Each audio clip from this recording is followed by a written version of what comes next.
Hey friends, this is Sarah Dollinger, and I'm just gonna do a really quick little movie showing a little bit about my process. So, as we all know, AI art is among us. It is alive and well, and I just wanted to show that I am a human person. I make all of my art by hand. I do not use AI in any way. So everything from Astra Fauna is made by me, one person. That's why it took so many years for me to make this book. So every book has a little section in the back that just shows my process. I'm not going to go too deep into it because obviously you can read it in the book, but I always start off with doing some sketches and then doing some animal studies. Then I'll move on to some concept art here. So most of the art in Astra Fauna is these various concept art pieces. And then you sort of get like these big fancy illustrations as kind of markers in the chapter.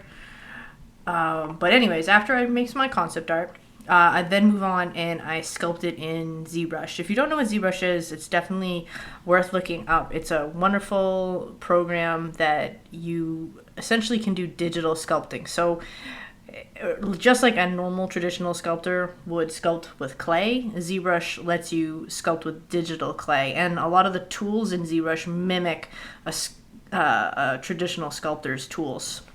So once I have the sculpture, and I can rotate the sculpture and move around it, do a thing called a render. And that's essentially taking the sculpture that I've made in ZBrush and turning it into a two-dimensional image that I can then paint on top of.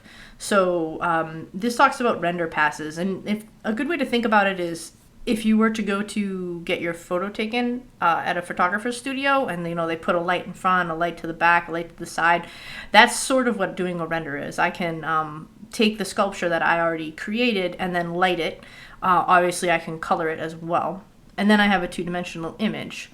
Once I have that two-dimensional image, I bring it into Photoshop, and once it's in Photoshop, it's just like painting a picture with acrylics or watercolor or oils.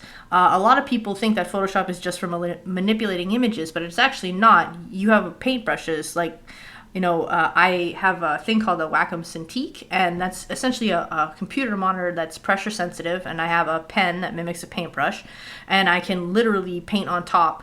Same thing as a traditional painter, just instead of drawing on paper, I'm painting on top of this Cintiq monitor. So that's my rough process. And there's obviously more detail when you read this to-do section and everything. But I just wanted to show you folks that these are created by my hands, one at a time. They take many days for me to create, and they're definitely not made by AI. So thank you so much for supporting the Kickstarter. You're supporting a project that was made 100% by a single person, me. And I just really appreciate you being here and believing in the project and taking the time to watch this movie. So thank you so much, and I hope you have a lovely day.